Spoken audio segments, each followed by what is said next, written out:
चंदनजीरा पोलिसांनी nylon मांजाचे 55 bundle केले जप्त. पतंग उडवताना नॉयलॉन मांजाच्या वापरामुळे होणाऱ्या दुर्घटनांमुळे पोलिसांनी नॉयलॉन मांजा वापरणाऱ्या विरोधात कडक पावलं उचलण्याचे आदेश जिल्हा पोलीस अधीक्षकांनी दिल्यानंतर चंदनजीरा पोलिसांनी आज नॅशनल नगर भागातून 11,000 रुपये किमतीचे 55 बंडल जप्त करत एकास जेरबंद केलंय. नॉयलॉन मांजा विक्री करणारे, जवळ बाळगणारे, नॉयलॉन मांजाचा वापर करणारे इसमाविरुद्ध कारवाई करण्याचं पोलीस अधीक्षक अजयकुमार बन्सल यांनी शहर व जिल्ह्यातील सर्व पोलीस ठाणे प्रभारी अधिकारी यांना सूचना केल्या आहेत. शिवाय नॉयलॉन मांजाचे दुष्परिणाम संदर्भात जनजागृती होत असताना जीवितास धोका निर्माण होईल याची पुरेपूर जाणीव असताना सुद्धा नॅशनल नगर येथील शेख सज्जाद शेख मिजोजउद्दीन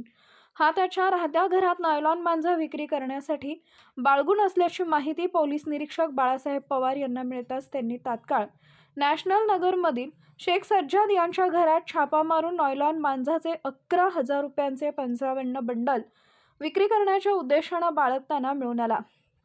पोलिसांनी सदरील मांजाचे बंडल जप्त करून सदर इसमाविरुद्ध न्यायालयाच्या आदेशाचं उल्लंघन व सदोष मनुष्यवधाचा प्रयत्न करण्याचा अपराध केल्यानं त्याच्या विरुद्ध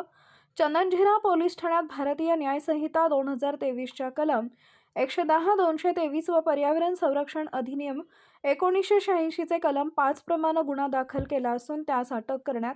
आली आहे. सदर कारवाई पोलीस अधीक्षक अजयकुमार बन्सल, अप्पर पोलीस अधीक्षक आयुष नोपानी, उपविभागीय पोलीस अधिकारी अनंत कुलकर्णी यांच्या मार्गदर्शनाखाली पोलीस निरीक्षक बाळासाहेब पवार, पोलीस उपनिरीक्षक मारिओ स्कॉट, पोलीस उपनिरीक्षक सय्यद अफसर, हवालदार कृष्णा तंगे, सतीश देशमुख, गणेश नाईकवाडे, महिला पोलीस सखुबाई शिंदे, अनुराधा बांडे, शैला लोखंडे यांनी केली आहे.